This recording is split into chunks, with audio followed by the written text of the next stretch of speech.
What is the universe? Who are you? Are we alone? Many are the theories that provide plausible answers to these questions, but will we ever find a reliable one for all of them?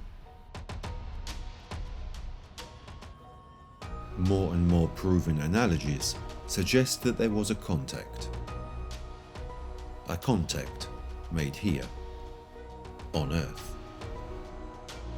For 2.5 million years, our historical ancestors lived in caves. But then suddenly, everything changed. Human beings began to build huge monuments all over the planet. But how? And why? Were there perhaps other non-earthly beings who helped to show them the way? Our ancestors considered these beings precious. They worshipped them as if they were gods. In fact, in many of the cultures that have inhabited the Earth, the center of the human mind has often been associated with the center of the Earth, and the center of the Earth as the center of the universe. This center is depicted in the shape of an egg, the cosmic egg, and is present in some cultures as the third eye. Were the ancient aliens involved in this too? So these entities aren't a threat to us, but they want to help us. Can ufologists confirm this theory? Is there enough evidence that leads us to believe that UFOs want to save our planet? More and more of these sightings occurred in military areas when the first atomic bomb was detonated in 1945. The arrival of nuclear weapons seems to have attracted the attention of these extraterrestrials. But why? Are they afraid that we will destroy what they helped us to build? But if in fact they are our allies, how can all of the abductions be explained? Why are there more and more phenomena that lead us back to the existence of UFOs? Then, the mysterious case of the Bermuda Triangle. What's there? Official stories of disappearances of all kinds, right in that area. What is so different about that point of the ocean compared to all the others? Given the small amount of the ocean we have explored, we are probably missing out on something incredible. Fortunately, many researchers and experts have decided not to just limit themselves to studying just the skies, but have decided to broaden their research to then reach the great discovery: the USOs, unidentified submerged objects, the so-called UFOs of the sea. Are we perhaps surrounded? For now, the Earth is the only planet containing that precious component, water.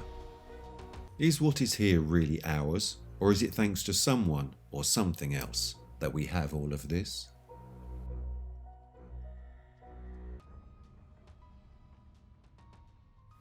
Have we been visited in the distant past by technologically advanced civilizations? Perhaps right at the dawn of our evolution. Astronauts who came to us in antiquity through space travel,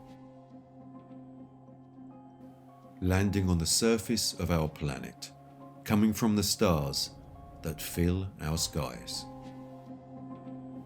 Our ancestors were surprised, seeing spaceships that emitted light and noise descending upon them, and recognizing the differences to human form, they were undoubtedly mistaken for divinities. It was the 20th of July, 1969. Neil Armstrong and Michael Collins were the first human beings to walk on the moon. And this is also why our first thought is, if our civilization, which is at a basic level of knowledge, was able to explore a small satellite in space, then is it also possible that a civilization or more civilizations may have visited our planet in the past? In many sacred and ancient texts of the world, the story is always the same. The gods descended from heaven on flaming chariots or aircraft that emitted light. If we take, as an example, an ancient text such as the Bible, in the book of Ezekiel, the prophet meticulously reports an encounter with celestial beings who came down to earth aboard incredible flying machines. Ezekiel speaks precisely of contact with technologically advanced beings. He talks about creatures with 4 heads that emit divine, shining light. He says they appear as human-like beings. The first is seated on a flying throne, where underneath it wings can be seen, that when they beat, emit a sound similar to that of a storm, exactly the same description of a space shuttle taking off, or a departing space missile. Ezekiel speaks of flying devices and describes them as wheels within other wheels. And here, technology is translated into the supernatural. A fundamental step towards understanding the truth, a truth that comes from far, far away. In some caves in Italy, there are drawings depicting astronauts wearing helmets. Also in America, in Utah, we have petroglyphs of strange creatures with antennae on their heads wearing helmets. On the other side of the world, in Australia, we have the exact same drawings of these beings wearing a helmet and with a halo around their head. The question we must ask ourselves is, what did our ancestors see so that they felt compelled to portray it on cave walls? In Guatemala City, there is a sculpture that is eerily reminiscent of a modern-day astronaut. He is wearing a helmet. There is a kind of mouthpiece, and on his chest there are controls and a breathing device. How did they manage to create such a thing more than 1500 years ago? Thousands of tomb artifacts resembling modern-day airplanes have been found in Colombia. They depict wings, a tapering head, and an upward tail fin that does not appear in nature, but it does exist in modern aerodynamics. Did our ancient ancestors see something like this flying across the sky? Another interesting artifact can be seen in a museum in Israel. It portrays a headless spaceman sitting inside a spaceship. You can see his hands and some tubes going towards a device. He is wearing a type of spacesuit and his legs are bent. He seems very aerodynamic. There is something cosmic about him. These people witnessed something, and with simple tools, they left evidence of it. Many of these ancient civilizations were distant in time and space, and were not in communication with each other. Yet, they possess similar accounts, depictions of the very same things. Maybe because everyone had had similar, sinister experiences. Did they all already know that we are part of a cosmic hierarchy of beings? There is legible evidence regarding these extraterrestrial visits, such as that can be found in ancient texts. And there is also visible evidence, such as the numerous rock paintings and stone writings that can be found all over the world.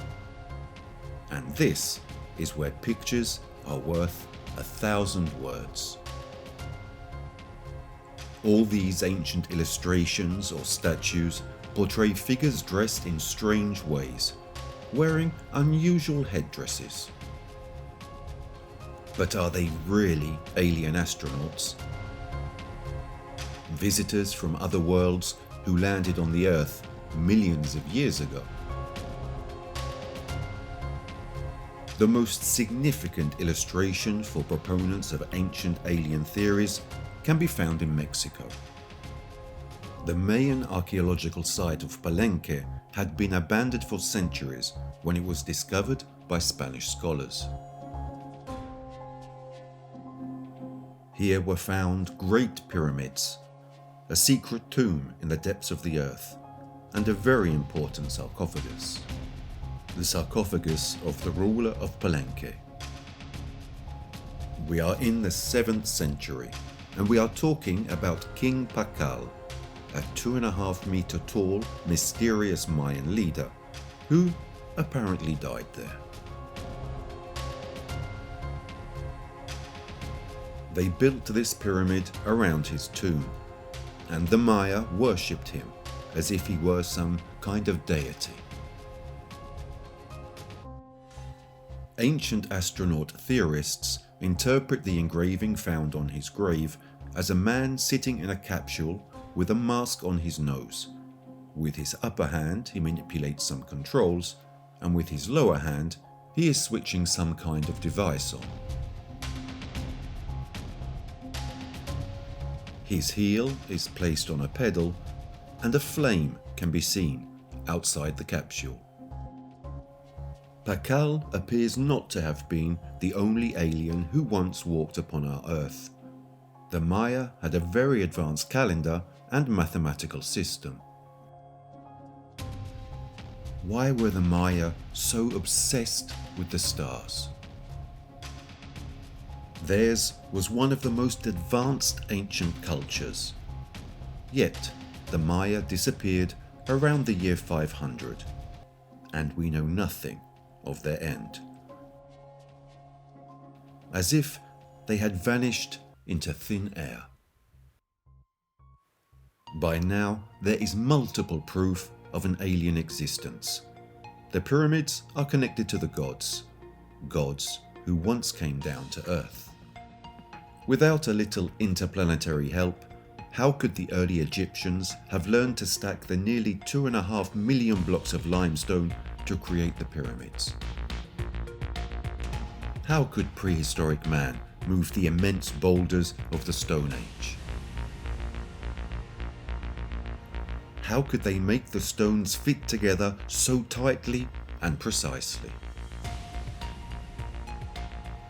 Putting this puzzle of the ancient world together is a very complex process, but there are gigantic blocks of stones, huge articulated blocks of granite that in some cases can weigh 1,000 tons, that can be found in Peru and Bolivia, in Mexico and in ancient Egypt.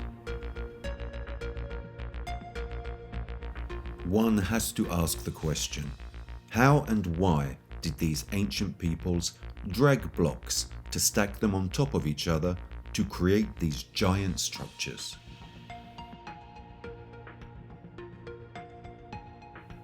The best known and most mysterious megalithic structure in all the world is the Great Pyramid of Giza. The oldest and largest of the 3 pyramids in Egypt. It is believed that this engineering miracle was built over a period of 22 years, but for ancient alien theorists, these accounts do not add up. It is impossible that the Great Pyramid was built in just 20 years, because if that were the case, it means that they would have had to cut, transport, and place a stone every 9 seconds. Modern engineers say that even today they couldn't perform such a feat in such a short time. How did they build internal spaces so perfect and so clean, surrounded by granite and marble, inside pyramids and tombs?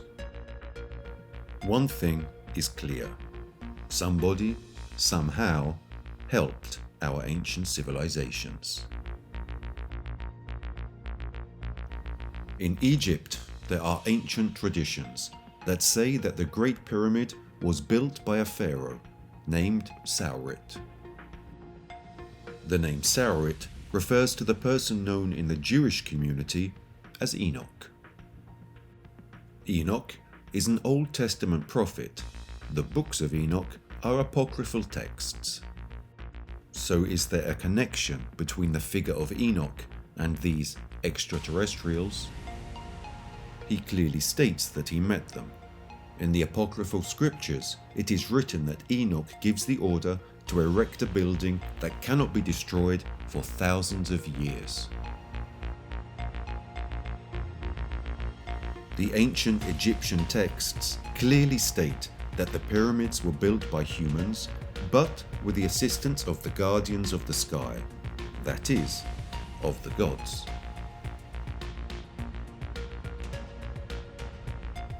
It can be assumed that the pyramids were built by human hands, but with the help of extraterrestrial technology. In 1877, the writer and theologian Joseph Seiss demonstrates that the Great Pyramid stands at the intersection of the longest line of latitude and the longest line of longitude, at the exact center of the entire landmass of the world. In addition, all of its 4 sides align precisely with the 4 points of the compass, even though the compass was invented thousands of years later. Are all these just coincidences? Has the truth always been in plain view?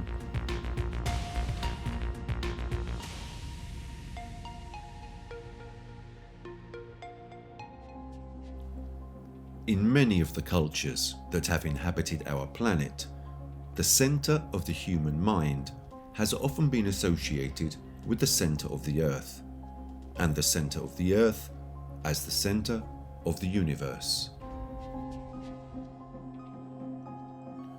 In a close similitude that represents the meaning of creation itself. This center is often depicted in the shape of an egg, the cosmic egg, and is identified within some cultures as the third eye. The inner eye, that of the unconscious. There are many different cultures that have adopted this theory. Hindus, within their culture, have the third eye. For Buddhists, the third eye is on the forehead of Buddha himself. There are similar representations in Mesoamerica and in many other cultures. The third eye symbolizes, for many of these cultures, its ability to contact and communicate with the higher spiritual realms, and therefore communicate with the gods, with the higher beings. But if we think about prayer itself within the Catholic religion, isn't prayer a way to try to communicate with the spiritual realms? The kingdoms of heaven? Throughout the history of ancient cultures, all these populations, through prayer or meditation, were said to be in contact with the gods. Different gods.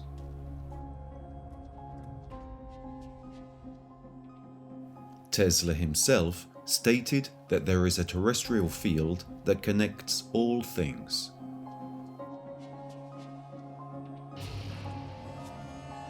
Princeton University has demonstrated the existence of the noosphere,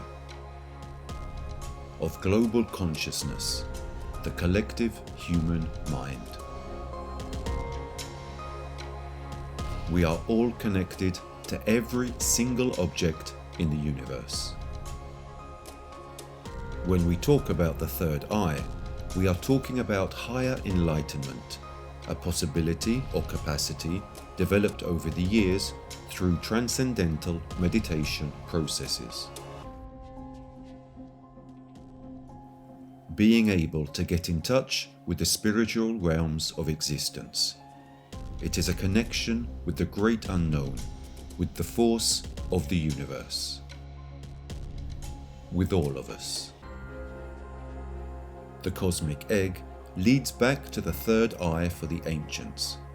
It is the archetype of the creation of the universe. This image is from the Book of the Dead.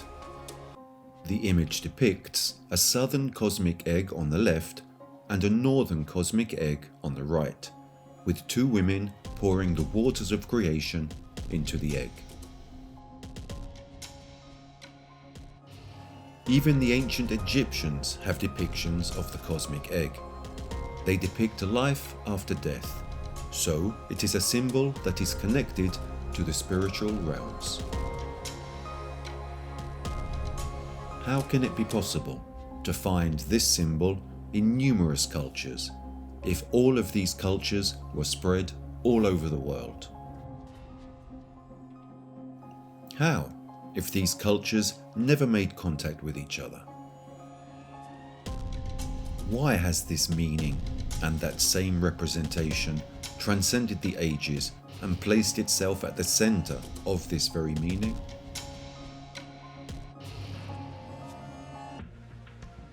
This is Piero della Francesca, a 1472 work depicting the cosmic egg, symbolizing life after death.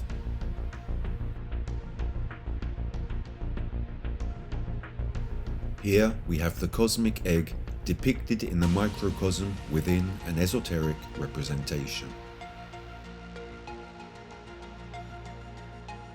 Here we have a medieval depiction of a phoenix rising from the cosmic egg. Historians believe that there are also great affinities with the pine cone held by the Anunnaki, the gods of the Sumerian pantheon, because it resembles a cosmic egg. Could this be connected too? Is everything connected? According to the theory, in which an ancient extraterrestrial visit to the planet is suspected, it is believed that the third eye is a metaphor, created to identify a part of our brain that is fundamental for understanding what it means to be human. That is, the thalamus, which has the shape of two eggs. Another simple coincidence? The thalamus is an even structure with an ovoid shape that includes several nerve nuclei divided into 4 distinct parts, and it has different functions. Its main one is the functioning of all sensory systems.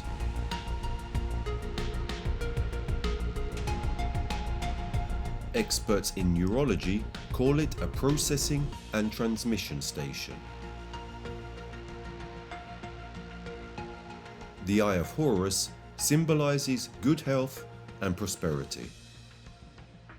But it was also known as the Eye of Providence, the all-seeing eye of the gods. The really absurd thing is that if you look at what the thalamus and all the nervous structures surrounding it are like, it looks exactly like the representation of the Eye of Horus. The meanings attributed to the power of the gods or to the connection with them can be traced back to the specific functions of the thalamus within our brains.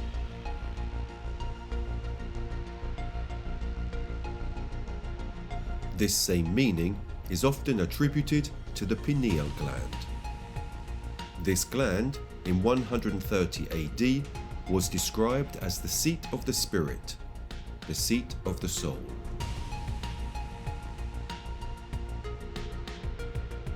The most interesting aspect of this gland is the fact that it produces DMT, or dimethyltryptamine, a neurotransmitter, also called the molecule of God, which has particular functions related to the connection of the body and the spirit. It is no surprise that this substance is still used in South America by shamans who say they are in contact with the gods. Is this pine cone also linked to the Anunnaki and the cosmic egg of creation?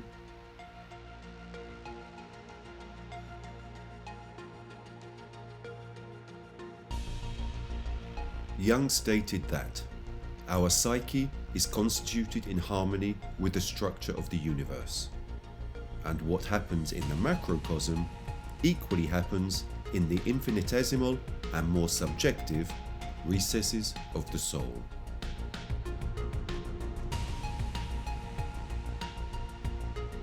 Apparently, the ancients knew these things much better than we do, and all the shamanic practices of coming into contact with the alien gods of antiquity could still be put into practice if only we reached an adequate level of consciousness. On the basis of the noosphere, is it possible to connect to the construct of the universe? Are advanced civilizations in the cosmos already doing this? Is the technological advancement of these civilizations focused on the development of personal cognitive abilities? Why do different populations who have never come into contact with each other have as a symbol the third eye that represents the inner self, the ability that human beings have to communicate with the gods?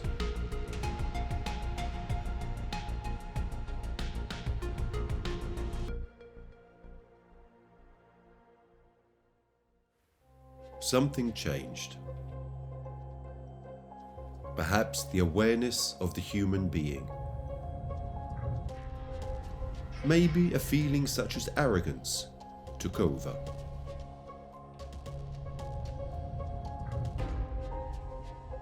How come ancient civilizations welcomed alien beings and decided to venerate them, and then found millions of ways to cover everything up?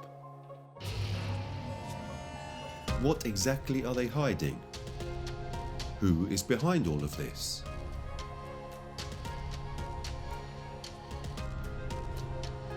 One thing is certain. These advanced beings have never stopped observing us and visiting our planet. The UFO mystery continues to be one of the most intriguing puzzles that has always fascinated mankind. What are those brightly lit objects darting across the sky? Are they perhaps piloted by beings from other planets? Is it always them? Or have they evolved over the centuries, as we eventually did? And why should travelers come here? Is the Earth actually that special? Many researchers believe that the evolution of mankind itself can answer this question. One theory even claims that extraterrestrials developed an interest in us the day we detonated our first atomic bomb.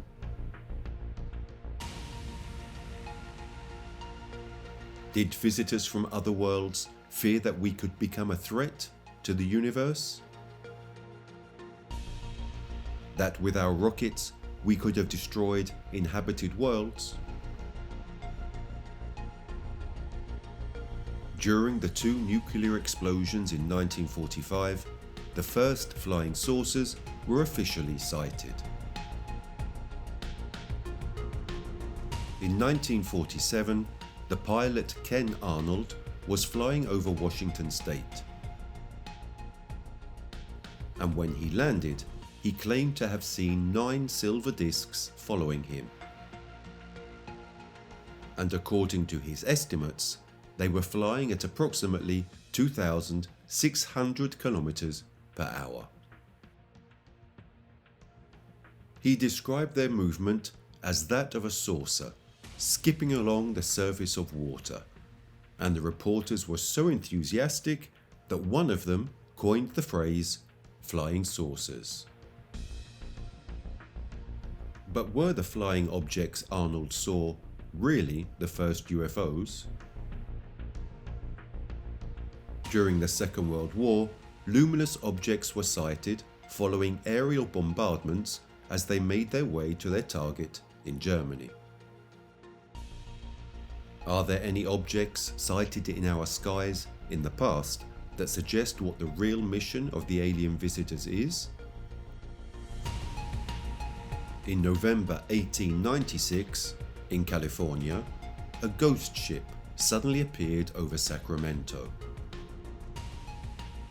It projected a huge beam of light in front and behind it, and had some strange equipment, like thrusters or wings.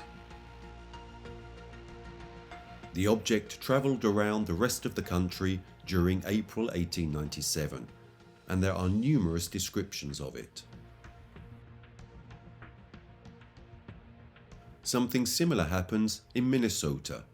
The object is described as a flying ham with headlights. Then there is another sighting in Texas, described as a rugby ball with a swallowtail and bat wings. There are several thousand reports of sightings made between 1896 and 1897 all across the planet.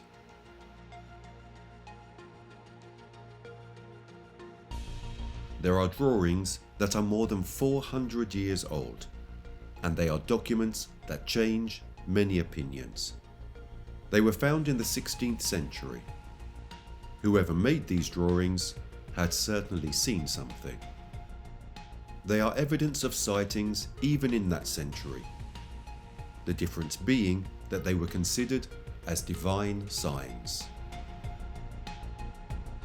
In August 1566, in Basel, Switzerland, huge black globes floated in the sky, and earlier, in 1561, similar objects were sighted in Nuremberg. If we turn to the 16th and 17th centuries, we enter the golden age of sightings that we generally call UFOs. John Calvin said that miracles occurred every day. In a depiction of the 1600s, you can see some strange objects in the sky. The Roman historian Livio tells of a flying object that crosses the sky. In Istanbul, there is a strange map made by a 16th century Turkish cartographer. The Piri Reis map was drawn up in 1513, 21 years after the discovery of America. In it, it is to be noted that Antarctica is a continent, but Antarctica was only discovered in the 19th century. And there are mountains that were not discovered until the 20th century. How is that possible? Only somebody who had seen the planet from above, from space, could have made a map depicting the Earth in this way. And it is also strange that the Piri Reis map was created at a time when Western civilization was heading towards great expansion. Were the aliens really starting to take an interest in the course of human evolution? Could their involvement have been vast enough to give us such important advances?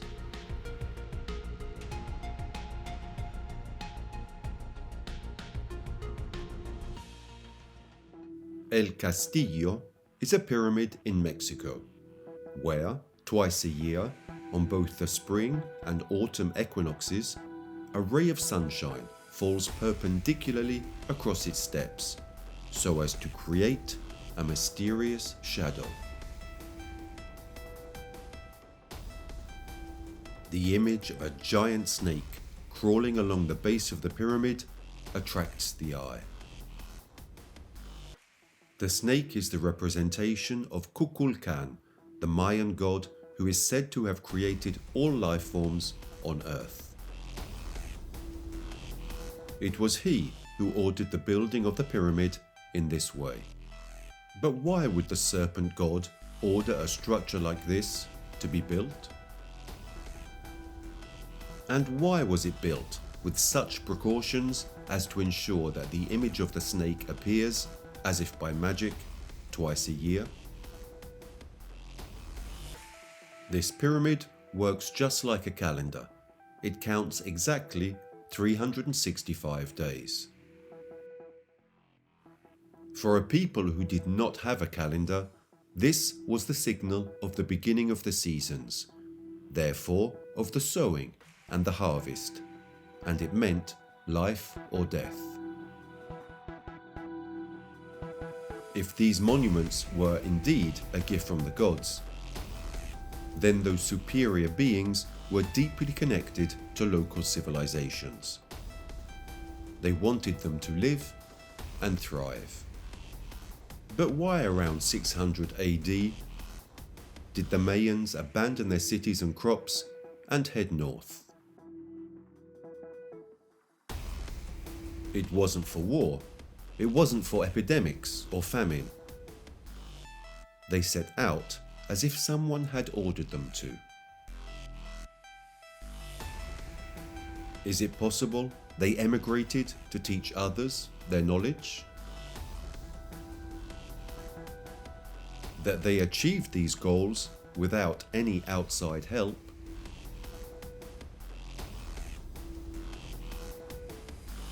Assuming that extraterrestrials have been visiting the Earth for thousands of years, wouldn't they have left evidence of their existence?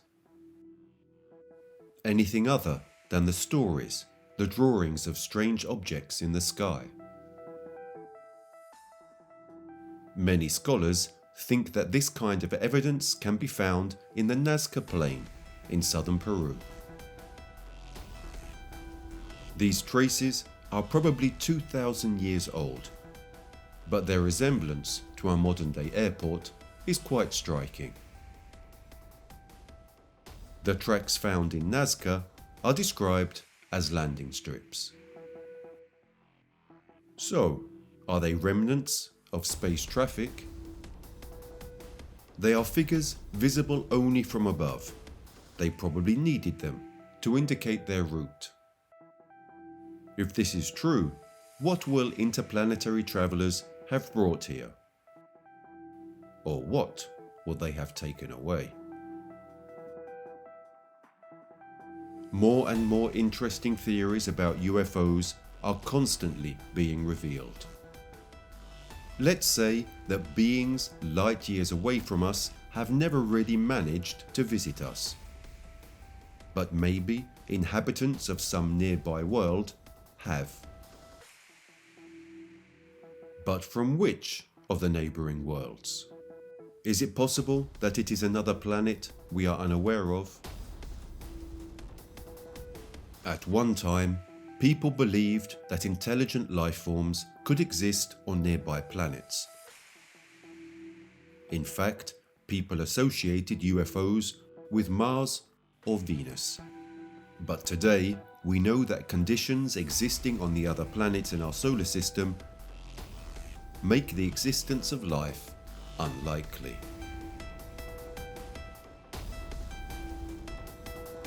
Zecharia Sitchin has devoted years of his life studying the theory that the oldest visitors on Earth came from a planet in our solar system.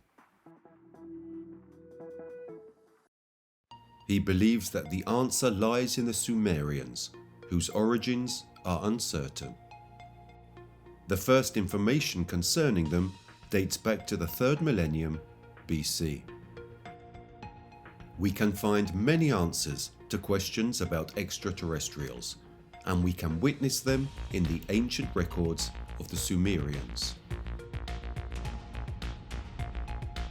Their civilization originated in the territory we know today as Iraq, some 6,000 years ago, and provided the basis for all the great cultures that followed.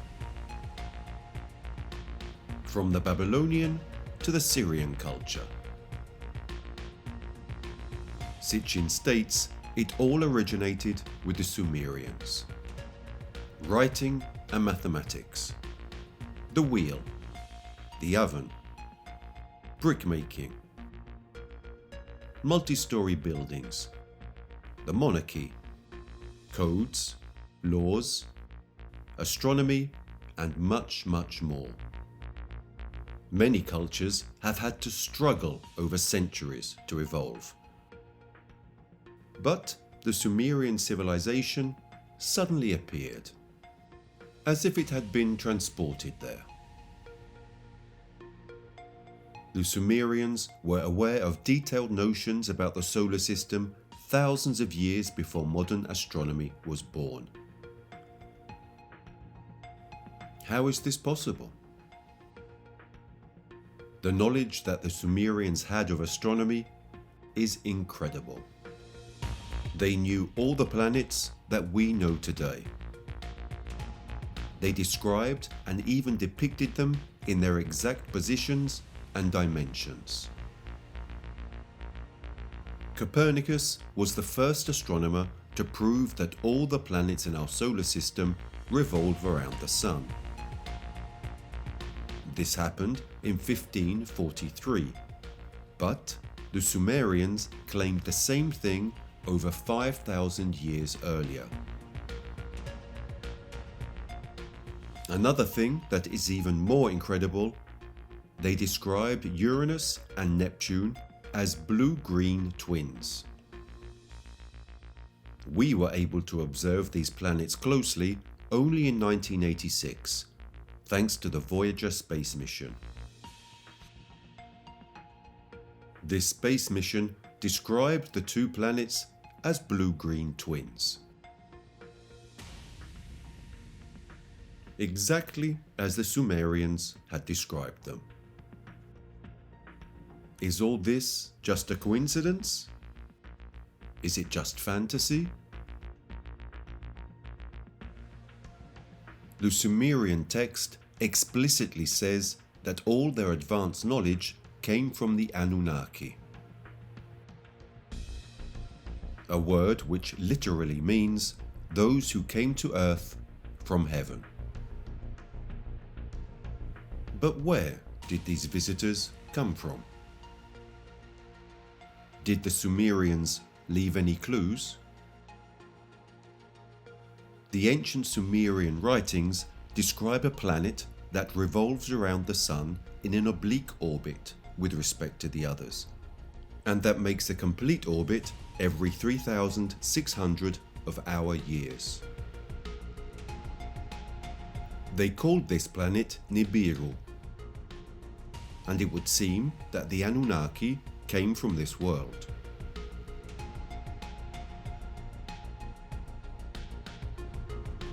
This planet is also called Planet X, and by continuing this theory, it may once have come so close to the Earth that the Anunnaki could reach it with special aircraft. If there were a planet like the one described, wouldn't it have passed close to the Earth over and over again? Some historical studies highlight various periods during which humanity seems to have made sudden progress. The first period dates back to about 3,600 years ago.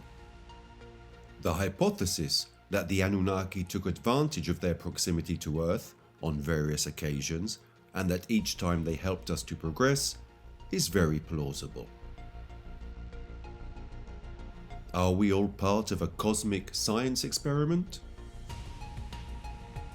Why should aliens be so willing and eager to help human progress? Theories specify that it is likely that thousands of years ago these mysterious space travelers wished our race to survive. For the same reason, we wish our children to survive. Perhaps it was these beings who seeded the Earth with their own life forms. We could be their children.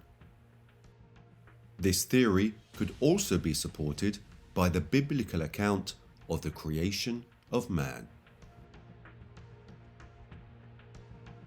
The 6th chapter of Genesis narrates that the descendants took the daughters of man for wives, and then from this union children were born, who over the years became the men of antiquity. Are they referring to aliens by any chance? To the Anunnaki? Therefore, men from another planet mated with human women and created offspring? We know that only recently, the key that allows us to read our genetic structure, the helical structure of our DNA, was discovered.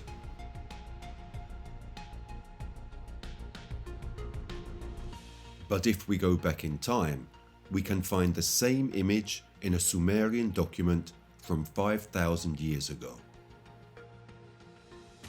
It shows the process by which the Anunnaki jumped up the evolutionary ladder and created Homo sapiens.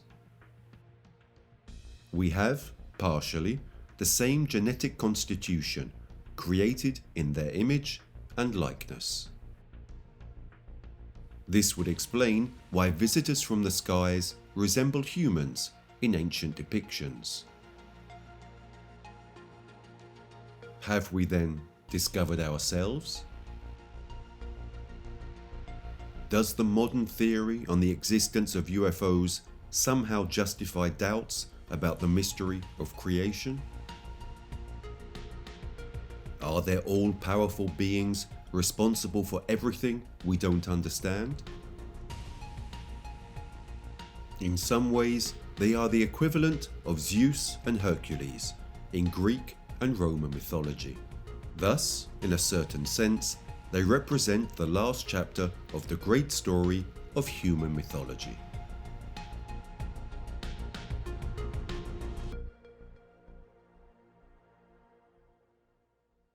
When aliens and mythology are mentioned, another of the most striking theories is that of the legend of Oannes. He emerged from the Erythraean Sea, said his name was Oannes, and that he was an animal, but gifted with reasoning skills. He had 2 heads, a human head and a fish head, together with 2 human feet and a fish tail. The ancient Babylonian text continues by reciting that Oannes had absolutely no need to feed, and that he spent all his time talking to men, teaching them science and the arts.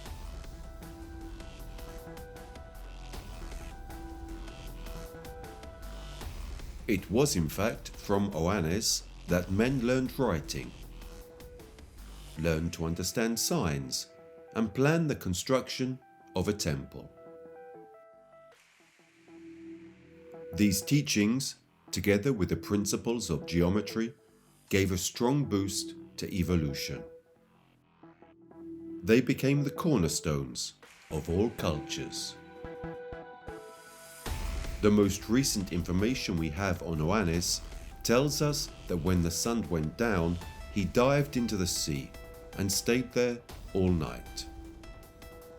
It also tells us that after him, other similar beings visited the earth. Who were they? Who is Oannes? Better perhaps to say, who are the Oannes? According to the German researcher Ulrich Dopaka, the description of the body covered with fish scales would actually represent a spacesuit. So, is Oannes an extraterrestrial? If this hypothesis turns out to be correct, it could explain some oddities regarding Oannes. His having appeared in Babylon was in fact the first of 10 other Oannes. They appeared not only in the Eritrean Sea, but also in the Persian Gulf and in the Red Sea. Oannes had landed from a glowing egg that had fallen into the sea. It was said that he came from the star Canopus, and because of his relationship with the waters, he was associated with the god Eridu, the lord of the waves. To broaden the scenario even further, it must be remembered that in ancient times, the fish god was known in almost all cultures also as the amphibian god. However, there is also another link from a linguistic point of view. In fact, reading the apocryphal gospel, when Jesus enters Jerusalem, he is acclaimed with the cry, Oannes, who comes from heaven, later referred to as Hosanna. Was this just a spelling mistake? There are other possible connections. For example, the fact that the symbol of the early Christians was actually a fish that derives from the Greek word iktus, which in turn derives from Vesica Piscis, or the cosmic egg. Many scriptures always return to the same point. Is it all just a coincidence?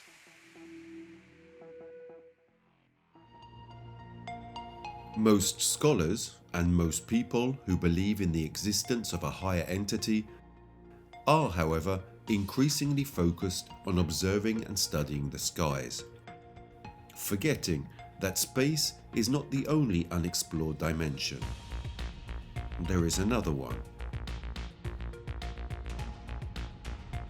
The sea, which is much closer to us. These phenomena that apparently have always been among us are now catalogued as USOs, the UFOs of the sea. The acronym was created precisely to catalogue unidentified submerged objects, or those that in the UFO field are sightings of mysterious objects under the surface of the sea. These are sightings not attributable to recognized objects, and even if the number of sightings are fewer than those relating to UFOs, it is a topic that deserves more truth. Most of the reports deal with objects that move under the surface of the sea with large dimensions, objects that produce no noise and have no apparent wave motion. Opinions on this subject are mixed. Often these are natural phenomena or military vehicles, but many cases now show the opposite. The United States began to show some interest in USOs as early as the 1960s. Later, on the 29th of August 1964, photographs were circulated showing a spherical object about 2,000 kilometers off the coast of Chile. Reports soon also arrived from Europe. In Italy, in 1978, in the stretch of sea between Bellaria and Cesenatico, a huge fireball rose from the depths and darted towards the sky.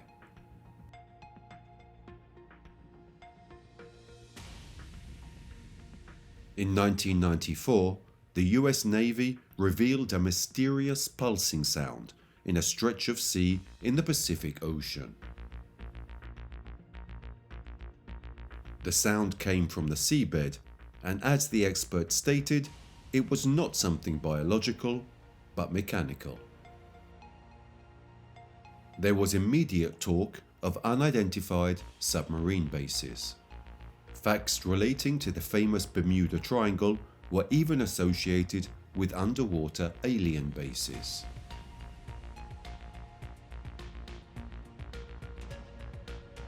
In Canada, in 1967, in a small fishing village which is called Shag, and which even remains off of marine maps, they faced a particular phenomenon.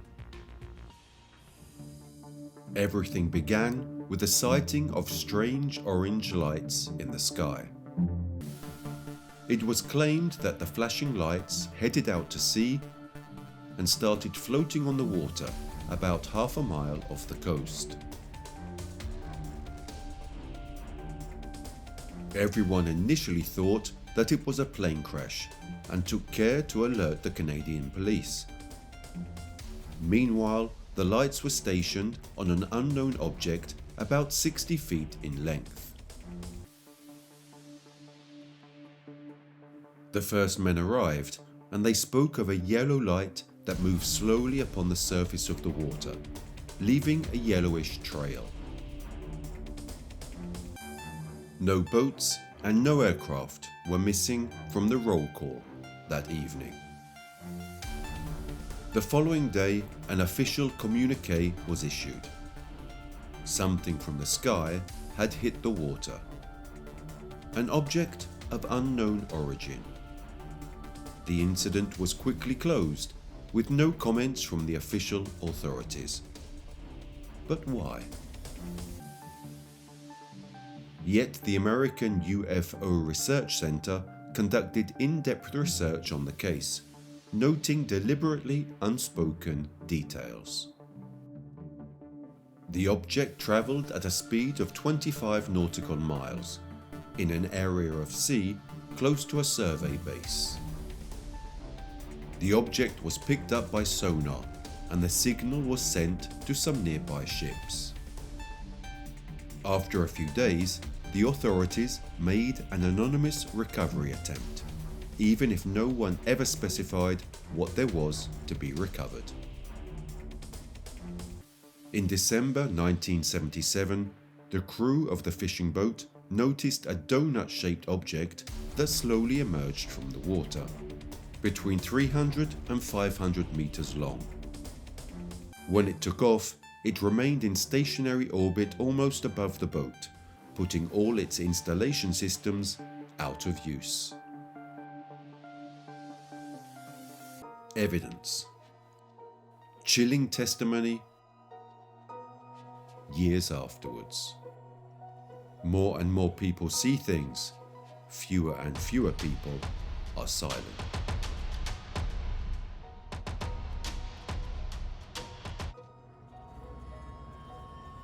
So if we have come to the conclusion that we have never been alone, now our eyes will no longer have to scan only the skies, but also pay attention to the seas and its infinite secrets.